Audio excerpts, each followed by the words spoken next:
Di wilayah Mojokerto Raya, ada sebuah warung bakso legendaris yang selalu dipenuhi pelanggan, bahkan di malam-malam paling dingin. Warung itu milik seorang pria parubaya bernama Kang Mulyono, sosok ramah yang senyumnya selalu menyapa para pengunjung. Namun, kehangatan itu tak sejalan dengan keheningan aneh yang meliputi warung tersebut, terutama ketika gelap mulai merambat. Orang-orang hanya peduli pada satu hal, rasa bakso Kang Mulyono yang disebut-sebut mampu membuat siapapun yang mencicipinya terpikat. Namun, sedikit yang tahu bahwa kelezatan itu dibayar dengan harga yang tak terbayangkan. Dapur Kang Mulyono adalah tempat di mana semua keajaiban dan kejanggalan bermula. Di sudut dapur, tersembunyi di balik tirai lusuh, berdiri sebuah cermin besar dengan bingkai kayu tua yang dipenuhi ukiran aneh. Cermin itu seolah memiliki daya tarik yang mengerikan, memancarkan aura gelap yang membuat siapa saja yang mendekatinya merasa seperti sedang diawasi. Kang Mulyono sangat menjaga cermin itu, melarang siapapun menyentuh atau bahkan melihat ke arahnya. Para pegawai warung sering merasa ada sesuatu yang bergerak di dalam cermin, tetapi mereka terlalu takut untuk bertanya atau menyelidikinya lebih jauh. Konon, siapapun yang melihat pantulan dirinya di cermin tersebut, tidak akan pernah sama lagi. Beberapa pegawai yang pernah melanggar aturan Kang Mulyono tiba-tiba menghilang tanpa jejak. Mereka yang mengenalnya hanya bisa menduga bahwa mereka telah meninggalkan kota.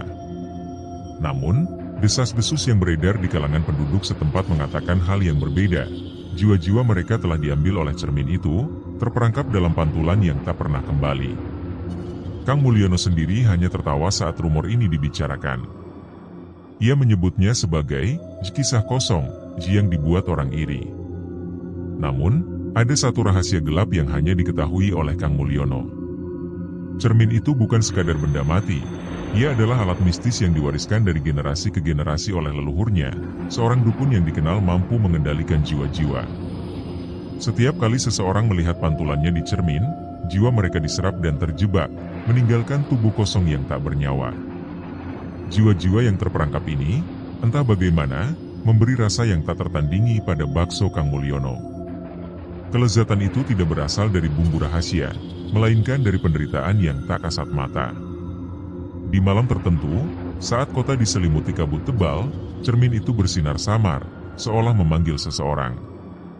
Suara bisikan lemah terdengar dari dapur, suara yang hanya bisa didengar oleh mereka yang cukup nekat untuk mendekat. Namun, siapapun yang menjawab panggilan itu tidak pernah kembali ke dunia yang sama. Bisakah rahasia ini bertahan selamanya? Atau akankah cermin itu akhirnya menuntut sesuatu yang lebih mengerikan dari Kang Mulyono?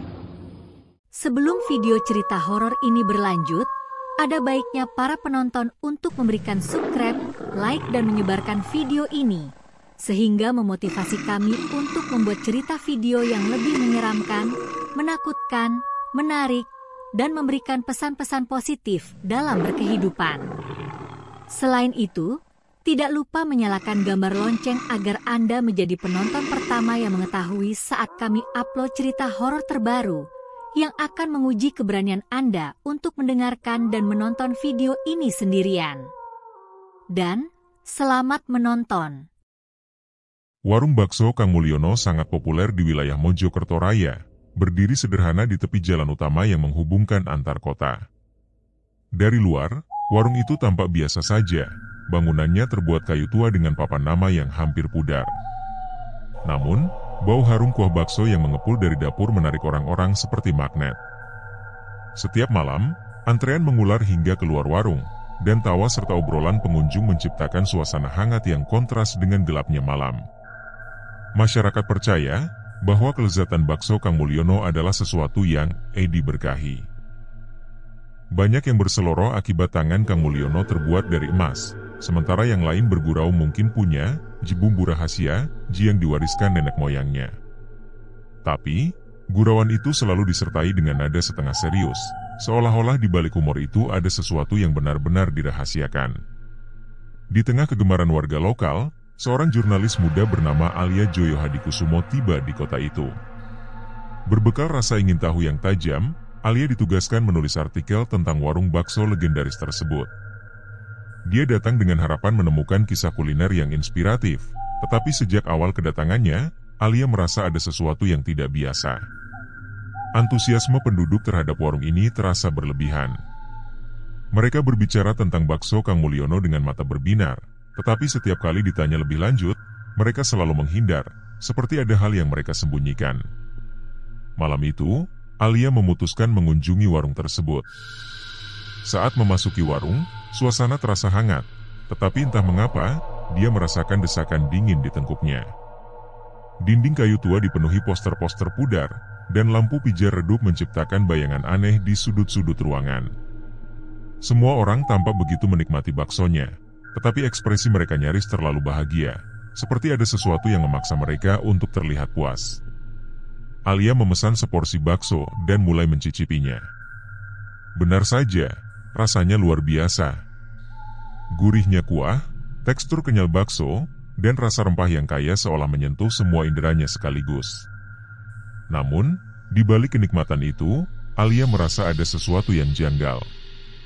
Makanan itu terasa terlalu sempurna, seperti sesuatu yang hampir tidak mungkin alami. Saat Alia menikmati makanannya, matanya melirik ke arah dapur yang sedikit terbuka. Di dalamnya, dia melihat sekilas sosok Kang Mulyono yang sedang meracik bakso. Tapi yang benar-benar menarik perhatiannya adalah sebuah cermin besar dengan bingkai kayu ukir tua yang tergantung di dinding dapur. Cahaya lampu redup memantulkan bayangan aneh dari cermin itu, seolah-olah cermin tersebut menyimpan kedalaman yang lebih dari sekadar pantulan. Pemandangan itu membuat Alia merinding. Dia mencoba mengabaikan perasaan itu dan kembali fokus pada makanannya, tetapi matanya terus kembali ke arah cermin. Ada sesuatu tentang cermin itu yang terasa hidup. Bisakah benda itu menjadi bagian dari bumbu rahasia yang selama ini menjadi misteri warung ini? Ketika Alia selesai makan, dia mencoba bertanya kepada seorang pegawai muda tentang cermin tersebut. Namun, wajah pegawai itu langsung pucat. Dengan terbata-bata, dia hanya berkata, "Mbak jangan tanya soal itu." Sesaat kemudian, segera berbalik dan pergi, meninggalkan Alia dalam kebingungan sekaligus rasa penasaran yang makin membakar. Saat keluar dari warung, Alia tidak bisa mengusir pikiran tentang cermin itu dari benaknya. Rasa bakso yang baru saja dia nikmati berubah menjadi samar-samar mengerikan di tenggorokannya. Nalurinya berkata bahwa warung bakso Kang Mulyono menyimpan rahasia yang jauh lebih gelap daripada sekadar resep bakso legendaris. Dan di malam yang sunyi itu, dia memutuskan harus kembali untuk mencari tahu, walaupun naluri yang sama memperingatkannya bahwa rahasia ini mungkin lebih baik dibiarkan tersembunyi. Ketika Alia memulai wawancaranya dengan Kang Mulyono, suasana terasa lebih menegangkan dari yang dibayangkan. Kang Mulyono duduk di bangku kayu kecil di sudut warung, tangan kasarnya sibuk melipat kain pembersih. Dengan senyumnya yang ramah, ia menjawab semua pertanyaan Alia dengan nada santai, tetapi ada sesuatu dalam cara bicaranya yang terdengar terlalu terlatih, seperti orang yang menyembunyikan sesuatu. Alia mencoba menggali lebih dalam, bertanya tentang rahasia rasa baksonya, tetapi Kang Mulyono hanya tertawa kecil. Semua itu karena bahan segar dan resep rahasia keluarga, jawabnya sambil menghindari tatapan Alia. Saat wawancara berlangsung, Alia mencuri pandang ke arah dapur yang pintunya setengah terbuka. Di dalamnya, dia melihat seorang pegawai tengah sibuk merebus bakso di panci besar. Namun, perhatian Alia segera tertuju pada benda besar yang tergantung di dinding belakang dapur. Sebuah cermin besar dengan bingkai kayu penuh ukiran aneh, yang memantulkan bayangan dapur dengan cahaya tidak wajar. Bingkai kayu itu terlihat tua, dengan ukiran menyerupai pola ular yang melingkar dan wajah-wajah samar yang nyaris tersembunyi di antara detailnya. Saat Alia melangkah sedikit untuk mendapatkan sudut pandang lebih baik, Kang Mulyono tiba-tiba berdiri dan menutup pintu dapur dengan cepat. Gerakannya yang tiba-tiba membuat Alia terkejut. "Maaf, dapur bukan untuk tamu," ucapnya dengan nada lebih dingin daripada sebelumnya. Wajahnya yang tadi ramah kini tampak tegang, dan ia mengalihkan pembicaraan dengan buru-buru, mencoba mengalihkan perhatian Alia. Namun, rasa penasaran Alia telah tumbuh. Setelah wawancara selesai, dia memutuskan berjalan-jalan di sekitar warung untuk mencari informasi tambahan. Di dekat tempat sampah besar di belakang warung, Alia bertemu dengan seorang pria tua yang lusuh dan berjanggut lebat, yang memperkenalkan dirinya sebagai Samsul. Alia merasa ada sesuatu yang berbeda pada pria ini, terutama saat matanya yang lelah melirik ke arah warung dengan raut takut. Samsul, mantan pegawai warung itu, Awalnya ragu-ragu untuk berbicara. Namun, setelah Alia membujuknya dengan pertanyaan-pertanyaan halus, ia akhirnya membuka mulut. "Kamu harus menjauh dari tempat ini," kata Samsul dengan suara bergetar. "Cermin itu benda terkutuk. Aku pernah bekerja di sana, dan aku tahu apa yang terjadi di dapur itu." Wajahnya pucat, dan ia tampak seperti orang yang menyimpan trauma mendalam. Alia semakin penasaran dan mendesak Samsul untuk menjelaskan lebih banyak.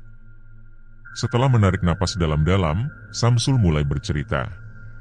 Ia mengaku, beberapa pegawai sebelumnya menghilang begitu saja setelah bekerja di warung itu. Mereka pamit keluar kota, tapi aku tahu mereka tidak pernah pergi. Aku melihat mereka terakhir kali masuk dapur itu dan tidak pernah keluar lagi. Samsul mengaku pernah melihat sekilas cermin tersebut, dan sejak itu ia sering dihantui mimpi buruk. Aku dengar bisikan dari dalam cermin, suara yang memanggil-manggil. Seperti jiwa-jiwa yang terjebak di sana. Alia merasakan bulu kuduknya meremang. Dia mencoba menepis ceritanya sebagai imajinasi Samsul, yang mungkin terlalu lelah atau terpengaruh oleh cerita-cerita horor, tetapi ekspresi ketakutannya terlalu nyata untuk diabaikan. "Kalau kamu sudah melihat cermin itu, kamu tidak akan bisa melupakannya," tambah Samsul dengan suara bergetar. "Dan kalau kamu terlalu dekat, mungkin kamu tidak akan pernah kembali." Malam itu, Alia tidak bisa berhenti memikirkan apa yang dikatakan Samsul. Gambaran cermin itu, dengan ukiran aneh dan pantulan yang terasa tidak wajar, terus menghantui pikirannya.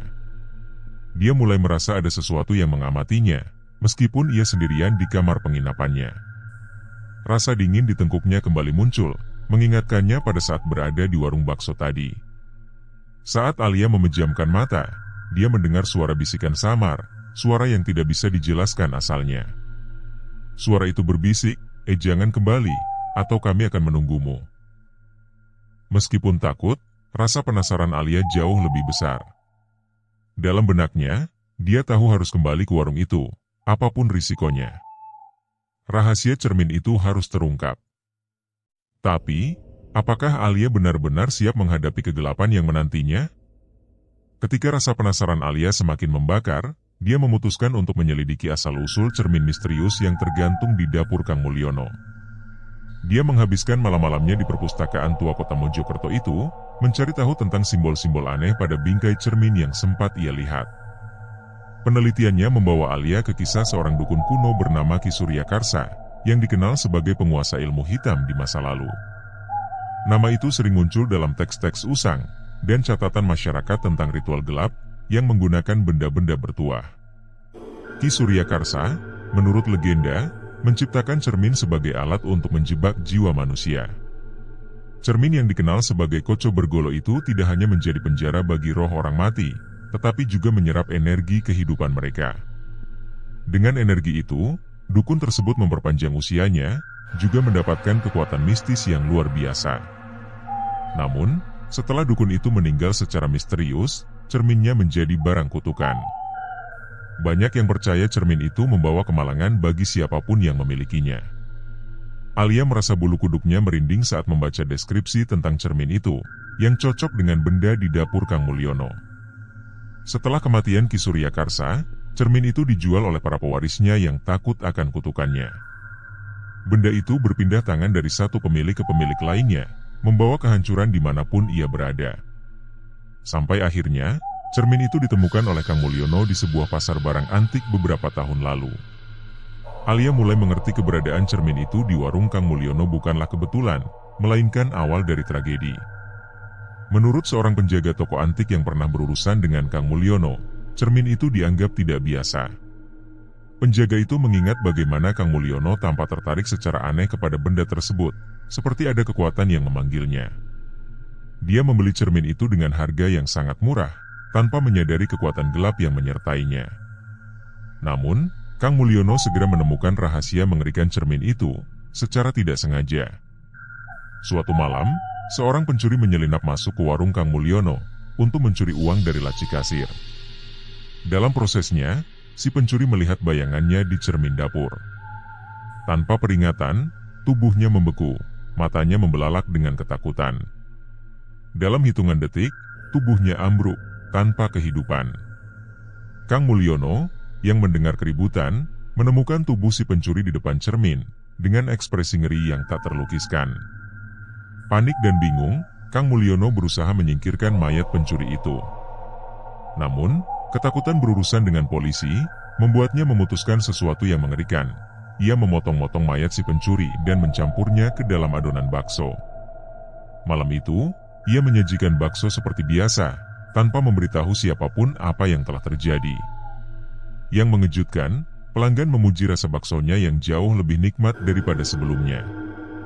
Malam itu menjadi titik balik bagi Kang Mulyono. Ia mulai menyadari, cermin antik itu bukan sekadar benda mati, melainkan senjata yang bisa dimanfaatkan. Ia menyadari jiwa yang terjebak di dalam cermin, memberikan energi yang membuat daging manusia menjadi bahan rahasia peningkat cita rasa baksonya. Lambat laun, Kang Mulyono mulai kehilangan moralitasnya. Ia menggunakan cermin itu untuk menangkap jiwa-jiwa siapapun yang mengancam warungnya atau bahkan hanya dianggap tidak berguna. Pelanggan yang rewel, pegawai yang berani melawan, bahkan gelandangan di sekitar warung menjadi korban cermin itu. Kang Mulyono melakukannya tanpa rasa bersalah, hanya dengan keyakinan bahwa mereka tak akan dirindukan siapapun. Jiwa-jiwa itu terperangkap di dalam cermin, sementara mayat-mayat berubah menjadi campuran adonan bakso, yang terus membuat warungnya semakin populer.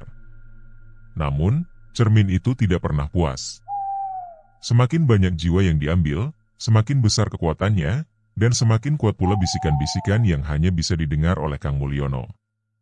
Suara-suara itu mulai menuntut lebih banyak korban, membuat Kang Mulyono semakin gelap dan kehilangan kemanusiaannya. Kini, cermin itu bukan hanya sekadar alat, melainkan penguasa yang mengendalikan hidup Kang Mulyono. Alia yang kini menyadari seluruh rahasia ini, merasa ngeri sekaligus terpanggil untuk mengungkap kebenaran kepada dunia. Namun, dia tahu mendekati cermin itu sama saja dengan mengundang bahaya. Di tengah ketakutannya, dia bertanya pada dirinya sendiri, jika Kang Mulyono bisa begitu terperdaya oleh cermin itu, apa yang akan terjadi jika ia sendiri terlalu dekat? Apa yang akan dia temukan ketika akhirnya berhadapan dengan benda terkutuk itu? Alia kembali ke warung bakso Kang Mulyono pada malam yang sunyi. Kali ini, dia membawa kamera digitalnya, berharap mendapatkan bukti kuat tentang keberadaan cermin dan kekuatan gelap yang menyertainya. Dia berdiri di luar dapur, mencoba mengarahkan kameranya melalui celah kecil di pintu. Dengan hati-hati, dia menekan tombol kamera, mengamati layar untuk memastikan cermin itu tertangkap dalam frame. Namun, saat gambar cermin muncul di layar, sesuatu yang aneh terjadi. Bayangan wajahnya sendiri terlihat di cermin, meskipun ia tidak berada dalam posisi untuk memantulkan bayangan. Begitu dia melihat wajahnya di layar kamera, Alia merasa ada gelombang dingin menjalar dari ujung kakinya hingga ke puncak kepala. Bisikan-bisikan mulai terdengar di telinganya, samar tapi penuh penderitaan. "Tolong kami, keluarkan kami, jangan tinggalkan kami di sini." Suara-suara itu berkata dengan nada memelas, bercampur dengan erangan pilu. Alia memegangi kepalanya, mencoba mengusir suara-suara itu, tetapi semakin berusaha, semakin keras suara itu menguasainya. Dengan napas terengah-engah, Alia meninggalkan warung itu dan kembali ke penginapannya. Namun, malam itu, dia tidak bisa tidur. Begitu dia memejamkan mata, mimpi buruk mengerikan mulai menguasai pikirannya. Dia melihat tubuh-tubuh tanpa wajah merayap keluar dari cermin, tangan mereka memanjang seperti akar pohon, meraih ke arahnya. Mereka tidak berbicara, tetapi Alia bisa merasakan teriakan mereka di dalam kepalanya. Tubuh-tubuh itu berusaha menyeretnya ke dalam cermin, ke dalam kegelapan tanpa akhir. Alia terbangun dengan jeritan, keringat dingin membasahi tubuhnya, dan dia sadar bahwa cermin itu mulai mempengaruhinya. Keesokan harinya, Alia memutuskan untuk kembali ke warung dengan perasaan bercampur antara ketakutan dan tekad. Dia tahu harus menghadapi Kang Mulyono secara langsung untuk menggali lebih dalam tentang cermin itu. Ketika tiba di warung, suasana terasa berbeda. Para pelanggan tetap terlihat biasa saja, tetapi ada hawa berat yang menyelimuti tempat itu, seperti bayangan tak kasat mata yang mengikuti setiap langkahnya. Kang Mulyono menyambut Alia dengan senyuman yang tampak ramah, tetapi mata pria itu penuh kecurigaan. "Ada yang bisa saya bantu lagi, Nona Alia?" Tanyanya dengan nada yang terdengar sedikit terlalu santai. Alia mencoba memancing informasi dengan bertanya tentang cermin di dapur, tetapi Kang Mulyono segera menutup dirinya. "Ah, itu hanya barang tua, tidak ada yang istimewa," katanya sambil melirik tajam ke arah Alia. Namun, saat Alia terus mendesak, ekspresi Kang Mulyono berubah menjadi lebih gelap. Ia mulai menawarkan Alia untuk melihat dapur, dengan alasan menunjukkan proses pembuatan bakso. "Kamu kan jurnalis, mungkin tertarik melihat bagaimana semua dibuat." "Saya bisa tunjukkan semuanya," ucapnya dengan senyum dingin. Alia merasakan firasat buruk, tetapi dia tahu tidak bisa mundur lagi pada saat ini. Saat mereka masuk ke dapur, cermin itu tampak lebih mengerikan daripada sebelumnya. Pantulannya seolah hidup, memperlihatkan bayangan-bayangan yang tidak ada di ruangan itu. Kang Mulyono berdiri di belakang Alia, suaranya berubah menjadi lebih rendah dan dingin. "Kamu tahu, tidak semua orang punya kesempatan untuk melihat cermin ini dari dekat. Banyak yang mencoba, tapi mereka tidak pernah kembali," katanya nyaris berbisik. Alia menyadari bahaya yang mengintai, tetapi belum sempat bergerak, cermin itu mulai bersinar dengan cahaya redup. Suara-suara bisikan kembali terdengar, kali ini lebih keras, seperti paduan suara penuh penderitaan. "Masuklah, bergabunglah dengan kami," mereka memanggil. Alia merasa tubuhnya seperti ditarik oleh kekuatan tak terlihat menuju cermin. Dalam keadaan panik, Alia mencoba mundur, tetapi Kang Mulyono menghalangi jalannya. "Jangan takut," katanya dengan nada yang menenangkan namun menyeramkan. "Cermin ini hanya mengambil apa yang tidak lagi dibutuhkan dunia." Saat itu, Alia melihat sesuatu di cermin, bayangan dirinya sendiri, tetapi tanpa ekspresi, seolah-olah cermin telah memisahkan jiwanya dari tubuhnya. Dengan sekuat tenaga, Alia mendorong Kang Mulyono ke samping dan berlari keluar dari dapur. Namun, saat menoleh ke belakang, dia melihat bayangannya sendiri di cermin masih menatapnya, tersenyum dengan senyum yang bukan miliknya. Alia tahu bahwa dia tidak bisa kabur begitu saja, cermin itu telah mulai menghisap dirinya, sedikit demi sedikit. Ketika Alia melangkah keluar dari warung, dia merasakan hawa dingin yang menusuk. Suara-suara di kepalanya semakin keras, dan dia sadar waktu untuknya semakin sedikit. Jika dia tidak menemukan cara untuk menghancurkan cermin itu, dia mungkin tidak akan pernah benar-benar bebas. Tetapi bagaimana caranya? Dan apakah dia cukup kuat untuk menghadapi kegelapan yang tinggal di dalam cermin itu? Malam itu, kabut tebal menyelimuti Mojokerto Raya, menciptakan suasana yang suram dan mencekam. Alia dan Samsul berdiri di depan warung bakso Kang Mulyono, menatap pintu yang terkunci rapat. Samsul membawa sebuah palu besar, yang ia temukan di tempat barang rongsokan, sementara Alia memegang senter kecil dan botol minyak goreng yang dibawa dari penginapan. Mereka tahu apa yang akan mereka hadapi bukanlah sesuatu yang biasa. "Kamu yakin tentang ini?" tanya Samsul dengan suara bergetar. Alia mengangguk, meskipun rasa takut menyelimuti dirinya. "Ini satu-satunya cara. Kalau tidak, cermin itu akan terus memakan korban." Mereka menyelinap masuk melalui jendela kecil di belakang dapur, menghindari suara sekecil apapun. Dapur itu gelap dan sunyi, tetapi hawa dingin yang tidak wajar langsung menyergap mereka. Cermin besar di dinding belakang tampak bersinar redup, seolah-olah menyadari kehadiran mereka. Cahaya dari senter Alia memantul di permukaannya, memperlihatkan bayangan yang bergerak-gerak di dalam cermin, meskipun dapur itu kosong. Ketika Samsul mendekatkan palunya, cermin itu tampak hidup. Bayangan-bayangan di dalamnya mulai memanjang, membentuk sosok-sosok menyerupai manusia dengan wajah yang kabur. Jangan lakukan ini," bisik suara-suara dari dalam cermin, memohon dengan nada yang memedihkan. Samsul terhenti, keringat dingin mengalir di dahinya. "Alia, mereka terlihat seperti manusia," katanya dengan suara bergetar. Alia menggenggam lengannya dengan erat. "Mereka bukan manusia lagi. Mereka jiwa yang terperangkap. Kita harus menghentikannya." Ketika Samsul mengangkat palunya untuk menghancurkan cermin, bayangan-bayangan itu tiba-tiba menyerang. Mereka keluar dari cermin seperti kabut hitam yang pekat, melilit tubuh Samsul dan Alia, membuat mereka sulit bernapas. Suara-suara itu berubah menjadi jeritan menyakitkan yang bergema di seluruh dapur. Alia merasa tubuhnya melemah, seperti ada sesuatu yang menyedot energinya. Samsul jatuh berlutut, palu terlepas dari tangannya. Saat itu, pintu dapur terbuka dengan keras, dan Kang Mulyono muncul dengan pisau dapur di tangannya. Wajahnya yang biasanya ramah kini terlihat liar, matanya menyala dengan amarah. "Apa yang kalian lakukan di sini?" teriaknya, suaranya menggelegar di tengah jeritan bayangan. "Kalian tidak tahu apa yang kalian usik." Ia melangkah mendekat dengan pisau terangkat, bersiap untuk menyerang. Alia berusaha bangkit meskipun tubuhnya terasa lemas, sementara Samsul mencoba meraih palu yang terjatuh. Kang Mulyono melompat ke arah Samsul, tetapi Alia bereaksi cepat. Ia meraih botol minyak goreng yang ia bawa dan melemparkannya ke arah cermin. Minyak itu menyebar di permukaan cermin, menciptakan pantulan yang semakin kacau.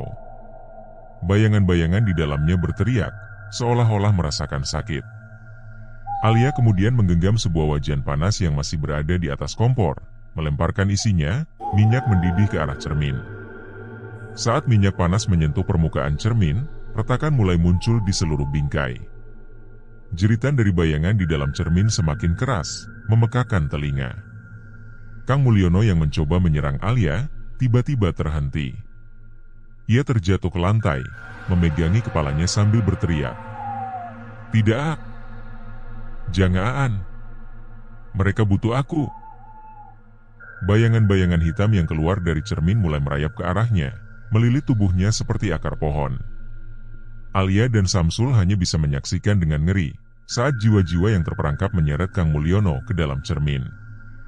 Tubuhnya bergetar hebat sebelum akhirnya lenyap ke dalam permukaan cermin yang retak. Dengan suara pecah yang menggelegar, cermin itu hancur berkeping-keping, melemparkan serpihan kaca ke seluruh ruangan. Semuanya tiba-tiba menjadi sunyi. Bayangan-bayangan itu lenyap bersama Kang Mulyono, dan dapur itu kembali gelap. Alia dan Samsul terengah-engah, mencoba memulihkan diri dari kekacauan yang baru saja terjadi. Ketika mereka menatap serpihan-serpihan cermin di lantai, Alia merasakan sesuatu yang aneh, seolah-olah sebagian dari dirinya masih diamati oleh sesuatu dari dalam pecahan kaca. Samsul menggenggam bahu Alia, wajahnya pucat. "Kita berhasil," katanya, meskipun nada suaranya tidak sepenuhnya yakin. Alia mengangguk, tetapi dia tidak bisa menghilangkan perasaan adanya sesuatu yang masih mengintai mereka. Ketika mereka melangkah keluar dari dapur, angin malam yang dingin menyapa mereka, membawa bisikan samar yang berkata, "I belum selesai."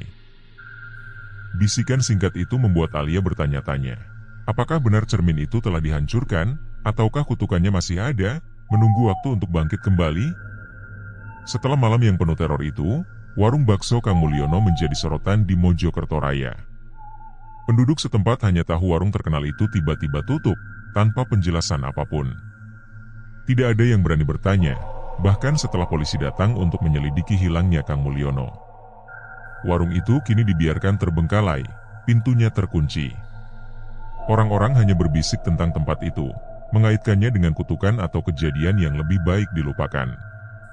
Alia kembali ke kantornya di kota Surabaya, membawa kenangan yang menghantui. Dia duduk di mejanya, menatap layar laptop yang menampilkan artikel yang baru saja ia tulis.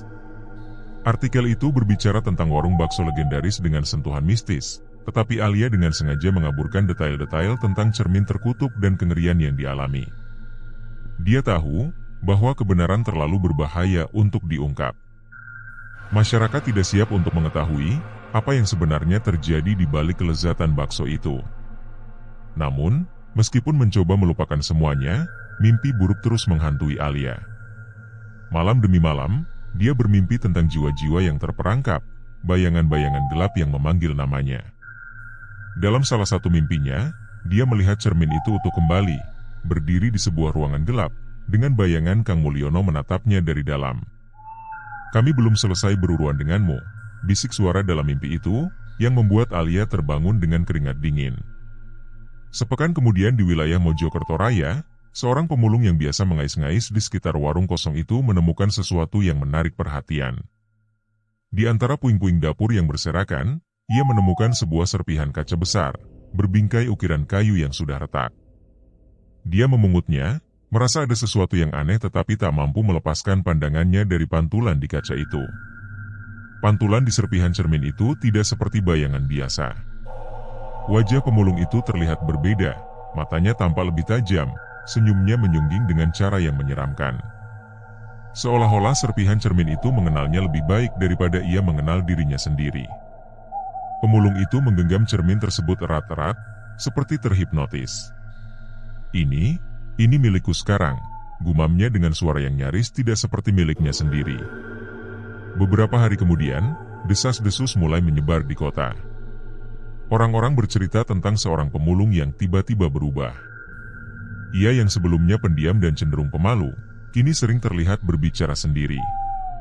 Matanya sering kosong, dan senyumnya tampak tidak wajar. Anak-anak yang bermain di dekatnya mengatakan mereka mendengar bisikan-bisikan aneh saat pemulung itu lewat, meskipun tidak ada yang berbicara. Di tempat lain, Alia mencoba melanjutkan hidupnya, tetapi rasa bersalah dan ketakutan terus menghantuinya. Dia memutuskan untuk menemui seorang dukun terkenal, berharap mendapat penjelasan atau cara untuk mengakhiri kutukan itu. Dukun itu mendengarkan ceritanya dengan serius, lalu berkata dengan nada penuh peringatan. Cermin itu tidak pernah benar-benar hancur. Sebagian jiwanya masih ada. Dan siapapun yang menemukan serpihannya, akan menjadi korban berikutnya. Alia merasa darahnya membeku mendengar kata-kata itu. Dia bertanya apakah ada cara untuk menghentikannya, tetapi dukun itu hanya menggeleng. Yang terjebak di dalam cermin tidak akan pernah membiarkan dunia melupakan mereka. Mereka selalu mencari jalan keluar. Mereka membutuhkan orang lain untuk menggantikan tempat mereka. Malam itu, Alia membuka catatan terakhirnya tentang Kang Mulyono dan warung baksonya. Dia merasa ada sesuatu yang belum selesai, sesuatu yang terus memanggilnya kembali ke Mojokerto Raya itu. Tetapi dia tahu, jika dia kembali, dia mungkin tidak akan pernah pulang lagi. Di saat yang sama, di kota kecil itu, pemulung yang menemukan serpihan cermin terlihat berjalan menuju hutan dengan senyum yang makin melebar, memegang erat serpihan kaca itu seperti benda paling berharga. Di akhir malam, serpihan cermin itu memantulkan cahaya bulan, dan di dalamnya, bayangan Kang Mulyono tampak samar, tersenyum dengan mata yang penuh kegilaan. Keadaan itu meninggalkan pertanyaan yang mencekam. Apakah kutukan itu akan terus menyebar, dan siapa korban berikutnya? Tamat.